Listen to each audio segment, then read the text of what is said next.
हाँ तो विद्यार्थियों, अब आगे देखना आपको कक्षा जो 10 है उसके आगे जो क्वेश्चन 6.2 के हम लोग आगे क्वेश्चन कर रहे थे उनकी बात करेंगे। देखो क्वेश्चन जो अगला है वो क्वेश्चन नंबर 2 है, उसकी हम लोग बात करते हैं। देखो क्वेश्चन नंबर 2 क्या है। देखो कह रहा है कि एक त्रिभुज है पी क्यू आर, ये एक त्रिभुज दे रखा है P Q R, P Q और आर, ये पी क्यू आर एक त्रिभुज है। अब इसमें यह दे रखा है कि पी क्यू भुजा पर तो एक बिंदु ई है और पी आर भुजा पर एक बिंदु एफ है। इन दोनों बिंदुओं को आपस में से मिलाया गया, तो मिलाया गया तो अपने को ये बताना है कि ये अनुपात अपने को दिए हुए हैं, ये लाइन है इसके समांतर है, मतलब थेल्स प्रमेय का विलोम यहाँ पे यूज करना, उसकी सहायता से बताना। जैसे हम लोग इसका पहला इक्वेशन ले लेते हैं।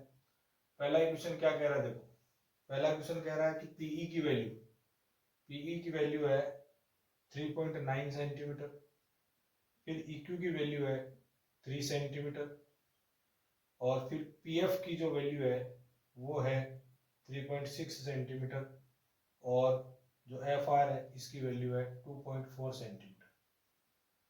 ये दिए हुए हैं। तो हम क्या करेंगे, PE अपॉन में EQ की वैल्यू निकालेंगे। पहले तो इन दोनों का अनुपात निकालेंगे। तो ये दे रखा अपने को 3.9 और ये दे रखा है 3, ये। तो इसको हम सोल्व करेंगे तो इस पॉइंट को हटाएंगे यहाँ से, तो यहाँ हो जाएगा 39 बटा पॉइंट हटाते नीचे एक जीरो आएगा 30, 39 बटा 30। तो यहाँ पर हम लोग 3 से डिवाइड करेंगे इसको, ये 13 बार जाएगा और नीचे कितना हो जाएगा 10 हो जाएगा। फिर यहाँ पे हम लोग निकालेंगे वो उधर वाला अनुपात, पी एफ अपॉन में एफ आर की वैल्यू निकालेंगे। तो पी एफ अपॉन में एफ आर का जो मान है वो आएगा अपने पास में 3.6 बटावा 2.4। अब दोनों को सोल्व कर लेंगे। सोल्व करेंगे तो ऊपर आएगा, देखो पॉइंट हटा दिया पॉइंट से पॉइंट, क्योंकि इधर भी एक नंबर बाद पॉइंट था, इधर भी एक नंबर बाद पॉइंट था, तो इधर हो गया 36 और नीचे हो गया 24। अब इसको डिवाइड करेंगे। देखो ये 12 से ऊपर वाला कट जाता है 3 बार और नीचे वाला कितनी बार कटेगा 2 बार। अब यहाँ पर देखो तो ये दोनों अनुपात आपस में क्या नहीं आ रहे, बराबर नहीं आ रहे। यदि ये दोनों अनुपात बराबर होते तो थेल्स प्रमेय के विलोम से जो EF लाइन है इस QR के क्या होती, पैरेलल होती या समांतर होती, एक ही बात है। तो यहाँ पे यदि हम देखें कि जो PE अपॉन में EQ की वैल्यू है वो बराबर नहीं है किसके, PF अपॉन में FR के बराबर नहीं है। अब इसके बराबर नहीं है तो हम लोग क्या कह देंगे कि जो EF है वो QR के क्या नहीं है, समांतर नहीं है। EF QR के क्या नहीं है, समांतर नहीं है। ये बात अपने को थोड़ी सी ध्यान रखनी। यदि ये दोनों आपस में बराबर आ जाते तो हम यहाँ लिखते थेल्स प्रमेय के विलोम से ये दोनों लाइनें आपस में, ऊपर वाली और नीचे वाली दोनों आपस में क्या है, समांतर है। इस प्रकार से इस क्वेश्चन को सोल्व करना है। इस पर आधारित एक क्वेश्चन और लेते हैं। देखो त्रिभुज वही है। अब यहाँ पर हम लोगों को क्या करना है, कुछ वैल्यूज देखो अलग अलग दी हुई है, उनकी हम लोग बात करते हैं। सेम वैल्यूज क्या कहती हुई है। सबसे पहले अगले में दे रखा है, देखो पीई की वैल्यू 4 दे रखी है, 4 सेंटीमीटर, और फिर क्यूई की वैल्यू दे रखी है 4.5 सेंटीमीटर, और पीएफ की वैल्यू दे रखी है 8 सेंटीमीटर, और आरएफ की वैल्यू दे रखी है 9 सेंटीमीटर। ये दे रखी है वैल्यू। तो वही है, पहले ये अनुपात ज्ञात करो, मतलब पीई अपॉन में EQ की वैल्यू निकालो। तो पीई की वैल्यू है 4 और इसकी है 4.5। ये पॉइंट हटाएंगे, ऊपर 40 होगा नीचे 45 होगा। अब यहाँ पर 5 से डिवाइड करेंगे, ऊपर वाला 8 बार और नीचे वाला 9 बार, 5 से। फिर इन दोनों का अनुपात निकालेंगे तो PF अपॉन में जो FR है इसका अनुपात आएगा 8/9, क्योंकि इसकी वैल्यू सीधी 8 दे रखी है, इसकी 9 दे रखी है। अब यहाँ पे देखें तो देखो ये दोनों अनुपात आपस में क्या आ गए, बराबर आ गए। तो हम लिखेंगे कि PE अपॉन में EQ बराबर PF अपॉन में FR, ये दोनों आपस में क्या आ गए, बराबर आ गए। जब ये अनुपात बराबर आते हैं, ये अपॉन ये बराबर ये अपॉन ये, तो हम लोग लिखते हैं थेल्स प्रमेय के विलोम से, क्योंकि थेल्स प्रमेय का विलोम यही तो कहता है, थेल्स प्रमेय के विलोम से। और थेल्स प्रमेय का विलोम क्या कहता है कि यदि अनुपात बराबर हो तो ये दोनों लाइनें EF इस नीचे वाली लाइन के क्या होती है, समांतर। तो थेल्स प्रमेय के विलोम से EF है जो कि QR के क्या होगी, समांतर होगी। ये बात इस प्रकार से ध्यान में रखनी। इस प्रकार से एक और क्वेश्चन है, वो भी अपने को करना है। अब यहाँ देखो, थोड़ा सा आगे चलते हैं, थोड़ा सा आगे चल के एक इससे थोड़ा सा अलग क्वेश्चन है इसी में, उसको देखते हैं। देखो क्वेश्चन दिया हुआ है PQ बराबर 1.28 सेंटीमीटर, फिर दे रखा है PR 2.56 सेंटीमीटर दे रखा है।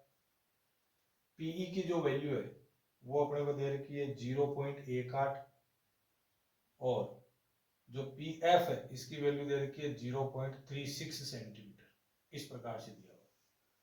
अब यहाँ पर देखो, हम लोगों को PQ मतलब यहां से यहां तक की दूरी दी हुई है और एक वैल्यू P से E तक की दी हुई है। अपने को EQ की वैल्यू निकालनी है, तो EQ की वैल्यू कैसे निकालेंगे हम लोग सबसे पहले EQ निकालने के लिए भाई EQ ज्ञात करनी है अपने को। EQ ज्ञात करनी है तो ये पूरी PQ दी हुई है, उसमें से PE की वैल्यू माइनस कर दो, तो PQ माइनस PE करने पर अपने को क्या मिल जाएगा, EQ मिल जाएगा। तो देखो PQ की वैल्यू है 1.28, उसमें से माइनस करना है 0.18, तो इसको माइनस करेंगे तो कितना आएगा, देखो 8 में से 8 गया 0, 2 में से 1 गया 1, फिर पॉइंट, इधर आपको पता है 1 में से 0 गया 1, ये अपने पास में आ गई इसकी वैल्यू।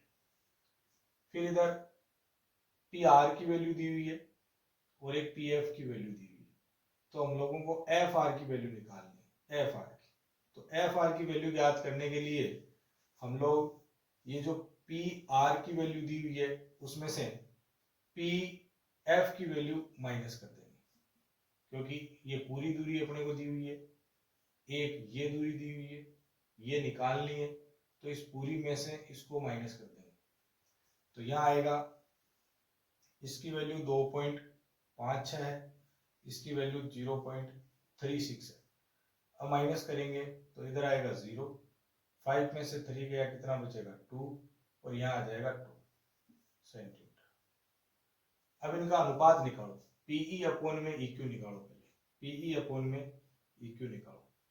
तो PE की वैल्यू 0.18, EQ की वैल्यू 1.10 इक्वल टू, ये देखो दो संख्या बाद में है, पॉइंट हटा देंगे, इधर भी दो संख्या बाद में पॉइंट हटा देंगे, ऊपर 18 नीचे कितना आ जाएगा 110 आ जाएगा।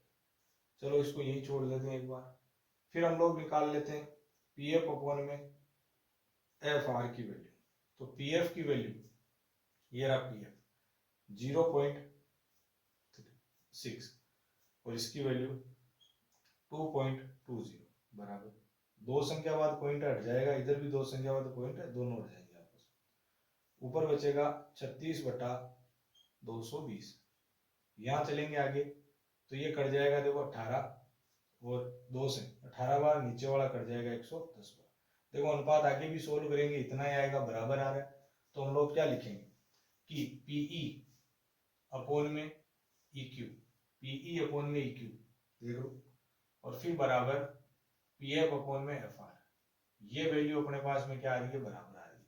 जब ये टुकड़ा इस टुकड़े के अनुपात के बराबर आ गया, ये अनुपात इस अनुपात के बराबर आ गया, तो हम लोग लिख देंगे थेल्स प्रमेय के विलोम से, थेल्स प्रमेय के विलोम से। और थेल्स प्रमेय का विलोम क्या कहता है कि ये जो लाइन है EF, ये QR के क्या होगी, समांतर होगी, QR के क्या होगी, समांतर होगी। इस प्रकार से यहाँ से पूछा जा सकता है एक आध क्वेश्चन जो कि एकदम सिंपल है, क्योंकि इसमें थेल्स प्रमेय का क्या लगेगा, विलोम लगेगा। इसका जो पहला क्वेश्चन है वो हमने करवाया है, वो थेल्स प्रमेय से होता है, क्योंकि उसमें ये लाइन इसके समांतर देता है, इनमें से कोई एक वैल्यू पूछता है, 3 वैल्यू दे देता है, कोई एक वैल्यू पूछता है, जो कि सिंपल है, कोई दिक्कत वाली बात नहीं। अब देखो थोड़ा आगे चलते हैं।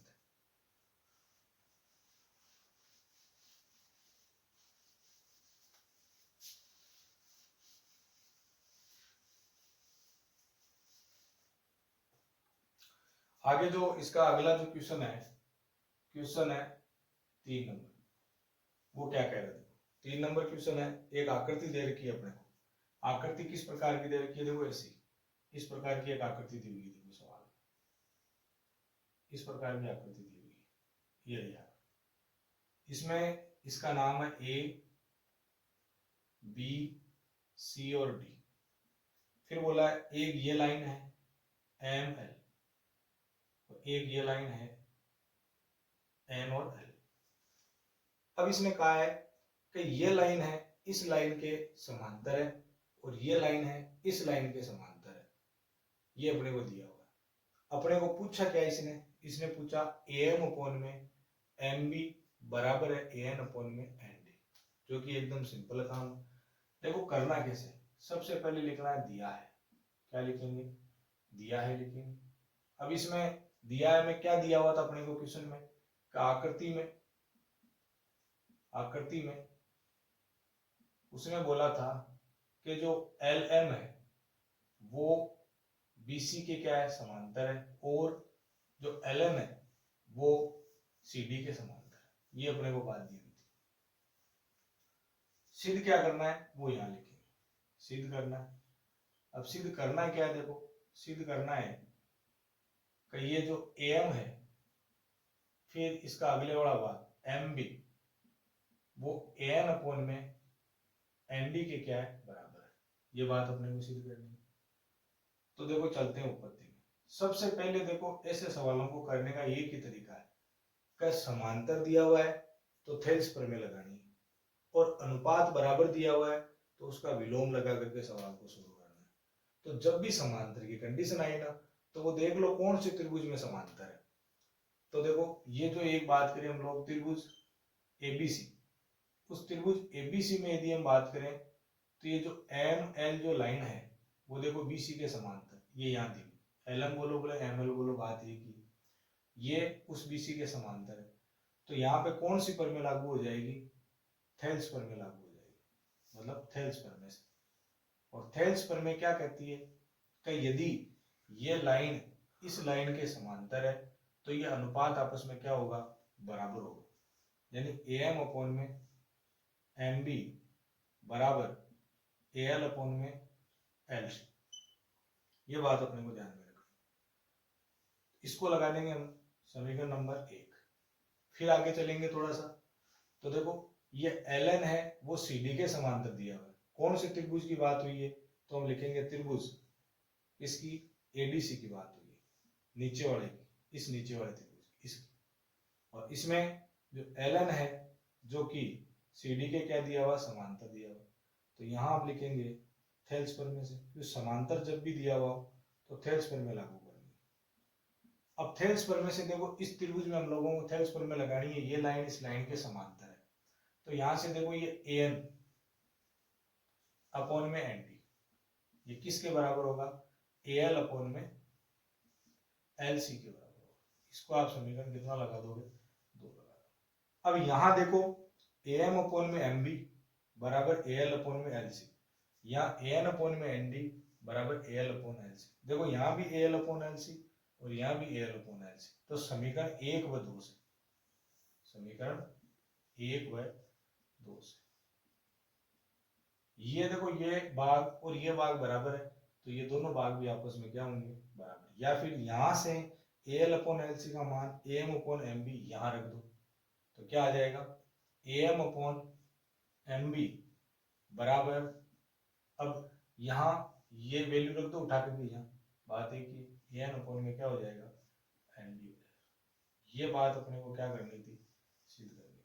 इसको हम लिखेंगे इतनी सिद्ध, जो कि इसमें सिंपल सवाल है, आराम से कर सकते हैं, कोई दिक्कत वाली बात नहीं है। नॉर्मल इक्वेशन है, सब एक ही तरीके से हो रहे लगभग क्वेश्चन, तो आराम से करा जा सकता है। अभी इनको थोड़ा ध्यान से पढ़ना है और बाकी हम लोग कल देखेंगे।